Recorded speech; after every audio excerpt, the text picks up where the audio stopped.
Como les prometí, hoy les traigo la segunda parte de un video que subí el mes pasado titulado La trágica historia que no sabías de Puerto Rico, parte 1, en donde analizamos del capítulo 1 al capítulo 7 del libro Guerra contra todos los puertorriqueños por Nelson A. Denis. En el video de hoy vamos a analizar del capítulo 8 al capítulo 15 y el mes que viene voy a subir la tercera parte, que será la última parte en donde voy a discutir este libro. Si no has visto la parte 1, obviamente te recomiendo que la veas antes de ver esta parte, y como siempre voy a dejar todos los recursos que utilicé para este video en la descripción, incluyendo la primera parte. Antes de empezar a hablar sobre los capítulos de hoy, quiero dejar 5 puntos claros que están basados en los comentarios que recibí en la primera parte. Hoy vengo molesta y les aviso que voy a mandar fuego. Si no les interesa escucharme mandar fogata, voy a dejar en la pantalla el minuto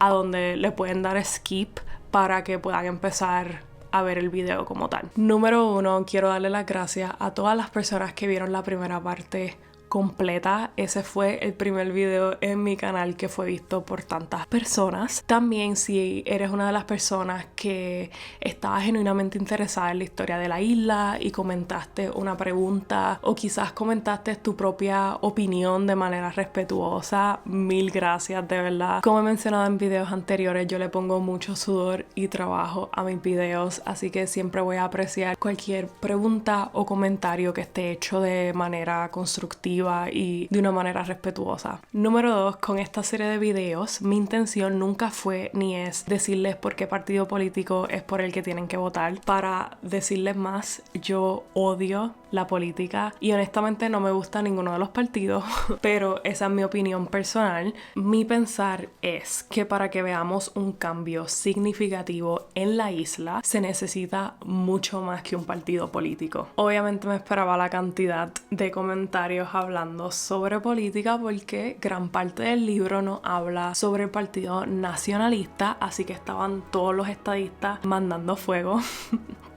Pero más que eso, mi enfoque con esta serie de videos es analizar el libro y juntos aprender un poco más sobre la historia de Puerto Rico, porque lamentablemente muchas de las cosas que se presentan en el libro son cosas que yo nunca aprendí. Número 3, recibí un comentario por un individuo que decía: ya échele tierra al pasado. Todos los países del mundo tienen un pasado triste, así que move on. Preocúpese por el presente y el futuro, ya que por el pasado no se puede hacer nada.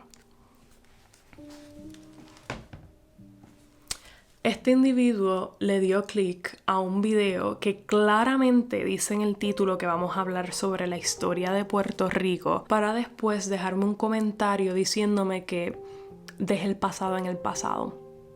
Usted claramente necesita un hobby. Explíqueme para qué le dio clic a un video para empezar, si claramente a usted no le interesa ver un video de historia. Eso a mí no me hace nada de sentido. Mi gente, estos 3 videos están basados en un libro que se basa en la historia de Puerto Rico. Si a usted no le interesa el pasado o la historia de la isla, estos videos no son para usted, así que move on. Número 4, como ya mencioné en los puntos anteriores, este video se basa en la historia de Puerto Rico. No se basa en la historia de Cuba, no se basa en la historia de Venezuela, no se basa en la historia de ningún otro país. Yo no me siento nada de cómoda estar comparando a Puerto Rico con países cuya historia no conozco bien, y sinceramente siento que es una falta de respeto y una falta de sensibilidad hacia esos países y hacia nuestra isla estar comparándonos sin conocer bien el trasfondo de su historia. Número 5, hubo otro individuo que me comentó en otro video, pero como quiera voy a aprovechar y lo voy a dejar claro aquí. Y me comentó que es decepcionante escuchar palabras vulgares salir de mi boca. Señor, le traigo una realidad este 2023 antes de que se acabe el año. Las mujeres pueden ser hermosas, las mujeres pueden ser bellas, las mujeres pueden ser inteligentes y las mujeres también pueden decir palabras vulgares y eso no las hace ni más ni menos. Yo soy una adulta de 27 años a punto de terminar una maestría y mi madre está muy orgullosa de mí y de cómo hablo y esa es la única persona en este mundo que me puede regañar. Así que en mis videos a veces me van a escuchar decir carajo y coño y seguimos felices. Ya que mandé fogata y dije lo que tenía que decir, ahora podemos empezar con el video y seguir analizando el libro. Al igual que con la primera parte, voy a estar leyendo citas del libro en cada capítulo para que puedan familiarizarse con el estilo del autor y tener como que un feel de cómo narra la historia. Esta vez me compré el libro en español, así que las citas también serán en español. En el video pasado introducimos a Pedro Albizu Campos, que era el líder del Partido Nacionalista. Hablamos de las escuelas para ese entonces, de la operación que le hicieron a las mujeres, vimos cómo el autor siguió la vida de Julio Feliciano Colón en esos capítulos, quien era un machetero, para enseñarnos más sobre la historia de la isla, y culminamos el video con el capítulo 7 que habla sobre la masacre de Ponce. Ahora vamos a empezar con el capítulo 8 que se titula Es solo Chinatown. El capítulo comienza haciendo referencia a una película que termina con una línea que dice olvídalo Jake, es solo Chinatown. El autor argumenta que la línea también encapsula la percepción americana de Puerto Rico a través de la primera parte del siglo XX. Este capítulo, les voy a ser sincera, no fue uno de mis favoritos porque lo encontré súper largo y habían un montón de fechas y nombres, pero como quiera es un capítulo importante porque el autor nos habla de algunos de los gobernadores de Puerto Rico bajo la administración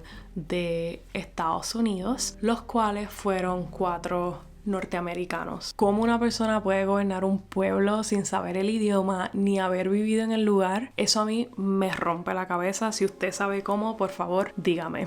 El capítulo primero nos habla de Charles Herbert Allen, quien fue el primer gobernador de la isla. Como les dije anteriormente, primer gobernador bajo la administración de Estados Unidos. No nos podemos confundir porque Puerto Rico ya había tenido gobernadores bajo la corona española. Como primer gobernador civil americano de Puerto Rico, Charles Herbert Allen utilizó su gobernación para adueñarse de un imperio azucarero internacional y mantener un interés dominante en toda la economía de Puerto Rico. Nadie lo detuvo. ¿Para qué lo iban a hacer si era solo Chinatown? Después el autor nos habla de otro gobernador, E. Montgomery Riley, quien se convirtió en gobernador en el 1921 y la razón por la cual fue gobernador es porque el presidente Warren G. Harding tenía una deuda política y cogió a un administrador de correos de Kansas City para gobernar una isla. Este hombre fue una de las personas más odiadas en la isla. El presidente de Estados Unidos puso a un locario que pasó de auxiliar de correo a un ladrón en menos de 2 años. Después tenemos a Robert Hayes Gore, que no sabía ni dónde quedaba Puerto Rico. La Nación reportó: cuando fue nombrado, el señor Gore no estaba seguro de dónde quedaba Puerto Rico. Luego de hablar con él, quedó claro que todavía andaba confundido con el tema. Este fue otro gobernador que fue odiado por los puertorriqueños y que solo duró 6 meses en el puesto. En cuanto llegó a Puerto Rico, Gore anunció su programa político. Propuso un carnaval internacional de peleas de gallo para aumentar el turismo. Quería sacar a todos los maestros desleales a Estados Unidos de las escuelas por motivo de traición. Quería menos español en las aulas y preferiblemente ninguno. Quería despedir al comisionado de educación José Padín porque era demasiado pro Puerto Rico. Quería que todo aquel nombrado a un puesto político le proveyera una carta de renuncia sin fecha para poderlos despedir cuando quisiera. Quería relocalizar a trabajadores puertorriqueños a la Florida, especialmente a Fort Lauderdale. Quería que Puerto Rico produjera mayores cantidades de ron.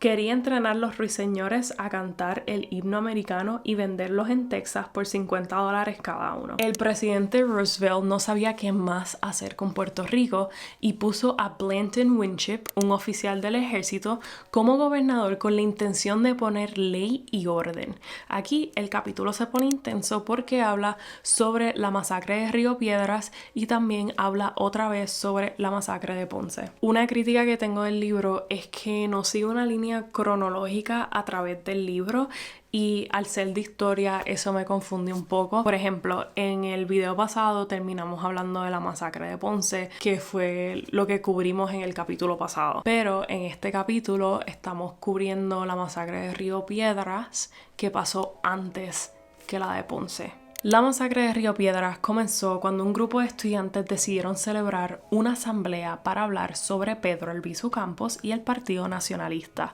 Varios autos de la policía detuvieron a 4 nacionalistas. Voy a leer 2 citas de este capítulo. La primera dice: un cadete de la República de nombre José Santiago Barea corrió del coche y murió al instante. Los 3 nacionalistas, Ramón S. Pagán, Pedro Quiñones y Eduardo Rodríguez, fueron baleados dentro del vehículo. Un anciano llamado Juan Muñoz Jiménez también cayó al pavimento mortalmente herido.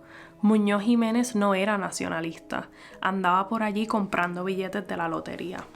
4 días después de la masacre, el jefe de la policía, Riggs, declaró en varios periódicos que él estaba listo para entrar en guerra a muerte contra todos los puertorriqueños. Aquí, obviamente, el autor hace una excelente conexión con el título del libro. Pedro Albizu Campos tuvo que buscar refugio en el pueblo de Aguas Buenas porque estaba recibiendo amenazas de muerte y no tomó mucho tiempo para que el general Winship lograra lo que quería, que era ponerlo en la cárcel. A pesar de la represión policíaca, o tal vez por causa de ella, algunos grupos de estudiantes comenzaron a bajar la bandera americana en las escuelas públicas y a subir la bandera puertorriqueña.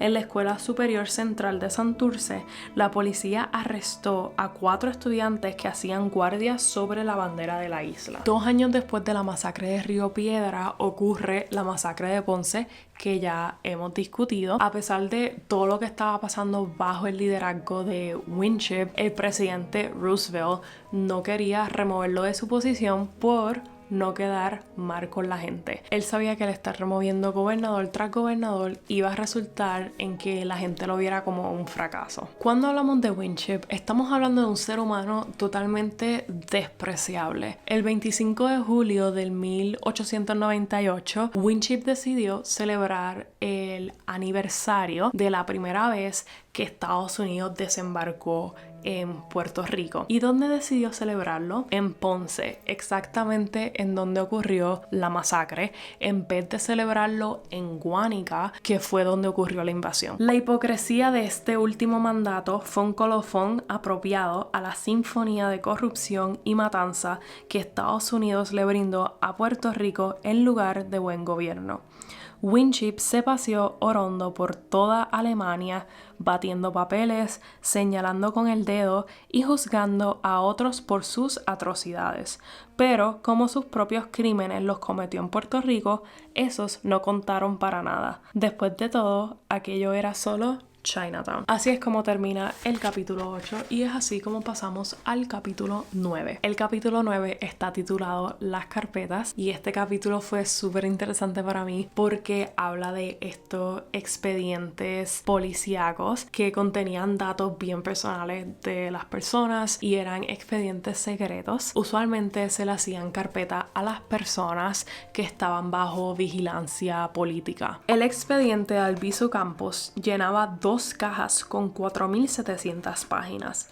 La información en las carpetas incluyó transcripciones de créditos educativos, historial de trabajo, registro de autos, prácticas religiosas, afiliaciones políticas, membresías, cuentas bancarias, patrimonio inmobiliario,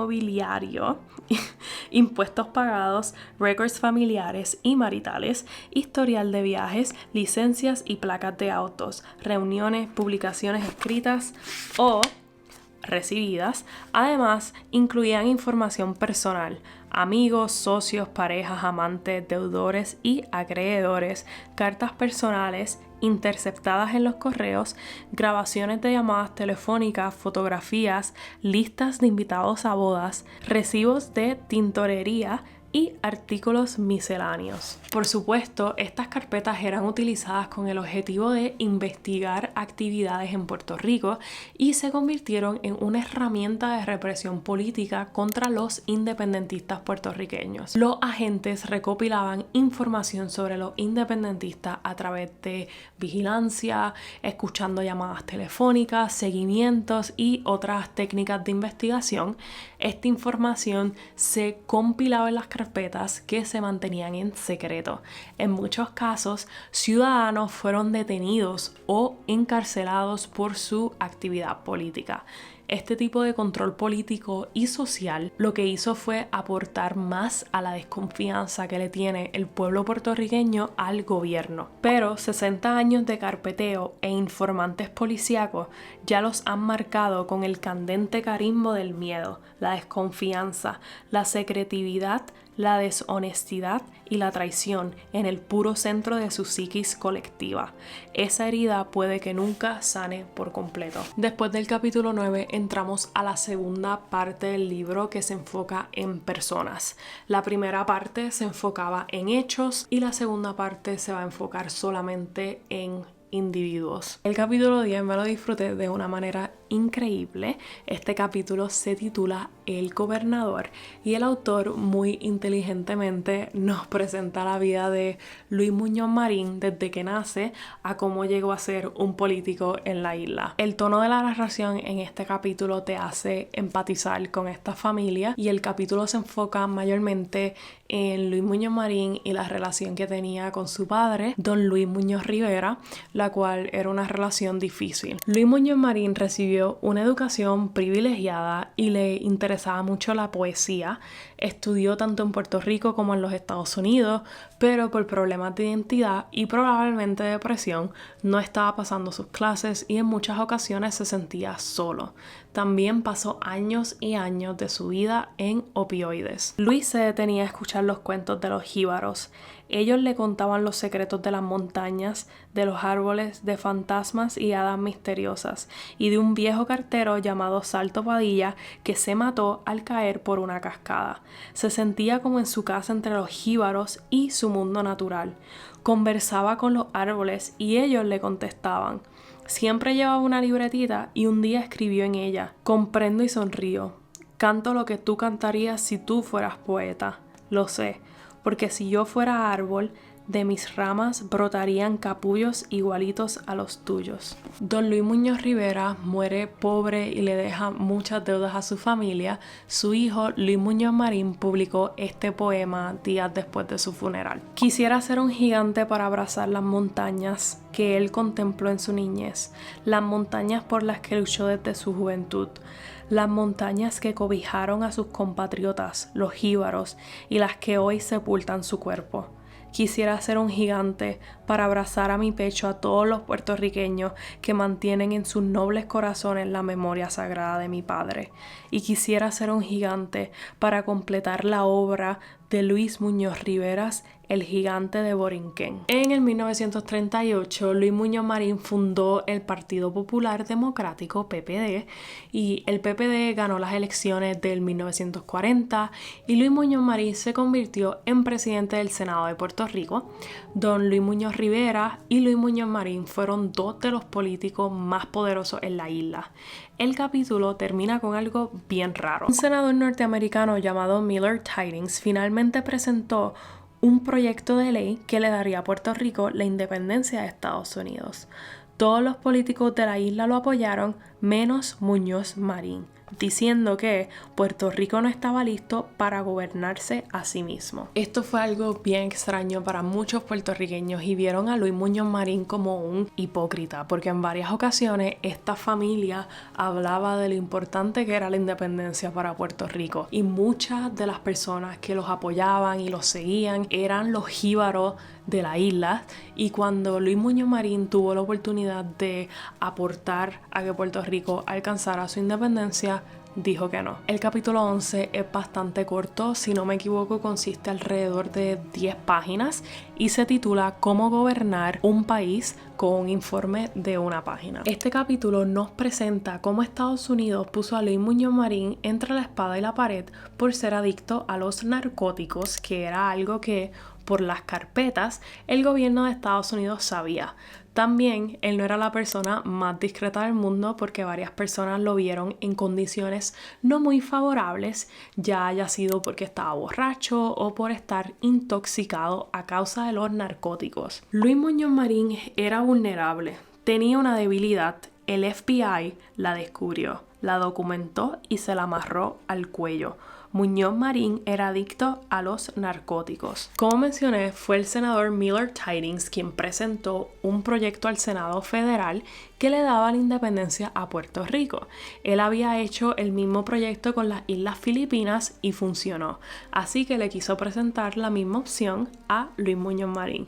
El capítulo habla de cómo Tydings le presentó el proyecto de varias maneras a Luis Muñoz Marín y hasta le hizo ajustes, y como quiera, Luis Muñoz Marín se opuso al proyecto. Tydings mismo le envió un telegrama preguntándole por qué se estaba oponiendo al proyecto. En el 1946, Luis Muñoz Marín decide no apoyar más cualquier forma de independencia en la isla y también anuncia que ya no es independentista. Surprise, surprise. No tan solo esto, pero utilizó la ley número 53 para arrestar a más de 3,000 personas. La ley convertía en delito el poseer o exhibir la bandera de Puerto Rico, aún dentro del hogar, hablar a favor de la independencia de Puerto Rico, imprimir, publicar, vender o exhibir cualquier material que pudiera socavar al gobierno insular y organizar cualquier asociación, grupo o asamblea de personas con un propósito similar. Fue Luis Muñoz Marín quien aprobó esta ley y después se convirtió en el primer gobernador de Puerto Rico elegido por el pueblo. El capítulo 12 se titula El Nacionalista y se enfoca en la vida de Pedro Albizu Campos. Desde que era un niño se crió sin un padre ni una madre, ya que el padre no lo quería por ser moreno y su mamá, por lo que leí, tenía algún tipo de trastorno o enfermedad mental y hasta intentó ahogar a su propio hijo.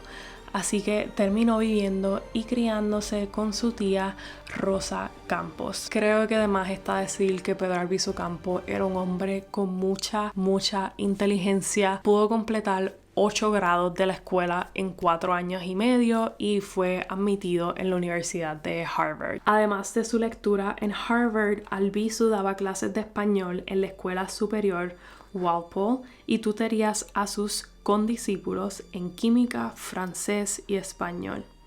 Escribía artículos para el Christian Science Monitor y salió presidente del Club Cosmopolitan, el cual auspiciaba las visitas de estudiosos y dignatarios extranjeros. Durante la Primera Guerra Mundial fue voluntario del ejército y también sirvió como primer teniente, y fue durante este tiempo que se dio cuenta que muchas personas lo trataban diferente por su color de piel y por hablar español. Cuando regresó a la Escuela de Derecho en el 1919, Albizu ya había tomado una decisión.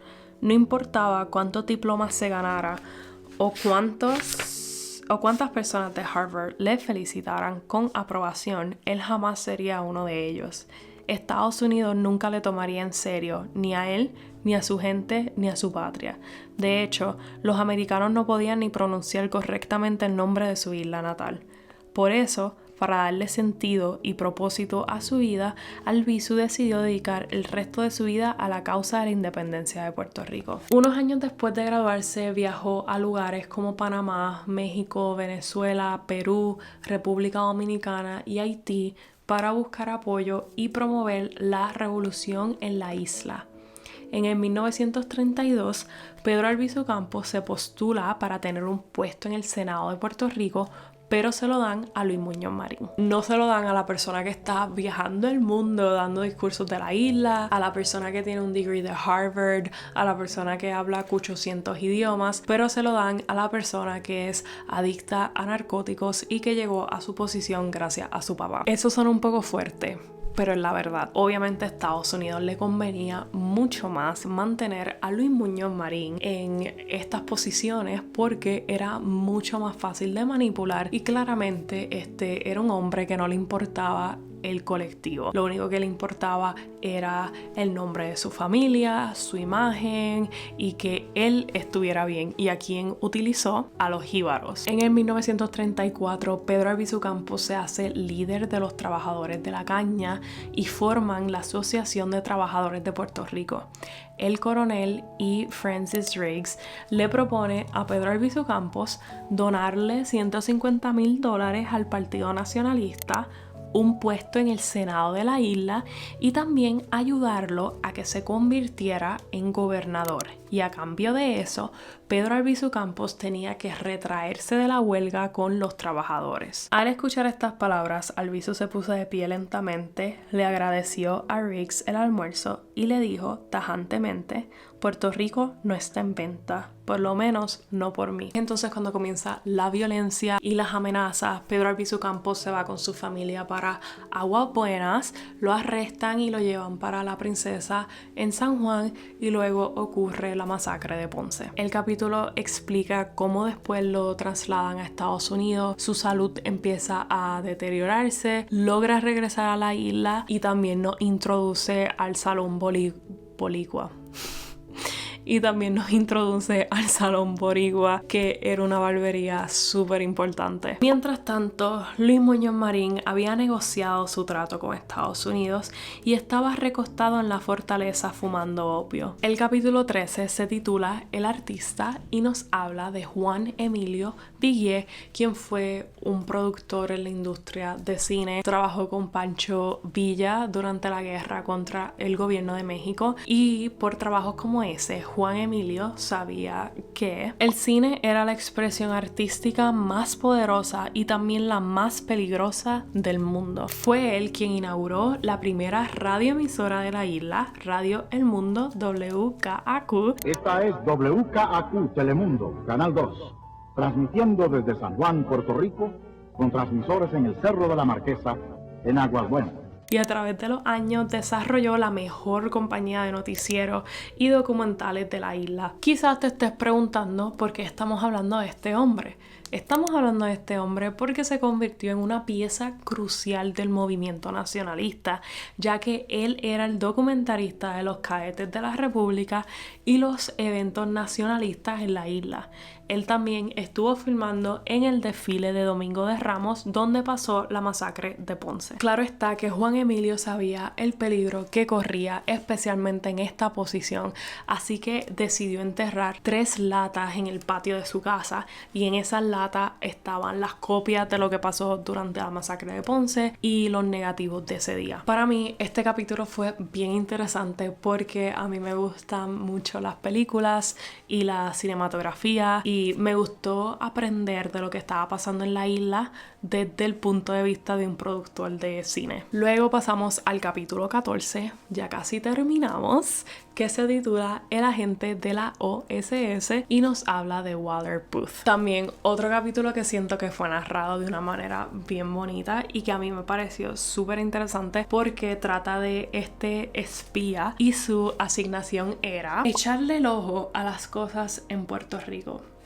Fue bien irónico porque él abrió como que un club donde iban muchos nacionalistas y por varias cosas que pasaron en el club que el libro explica, él se convirtió en un héroe para muchos puertorriqueños que no tenían ni la más mínima idea de que él era un espía. Hizo su trabajo y se fue de la isla. El récord demuestra que Walter Booth fue un oficial y un caballero que nunca le echó agua a los tragos, pero sí le puso un toque de clase al espionaje colonial. Y es así como llegamos al capítulo 15, que es el último capítulo que vamos a discutir en este video y que se titula El Barbero. En este capítulo nos hablan de Vidal Santiago Díaz, quien fue el barbero más famoso de la isla y fue dueño del Salón Boricua.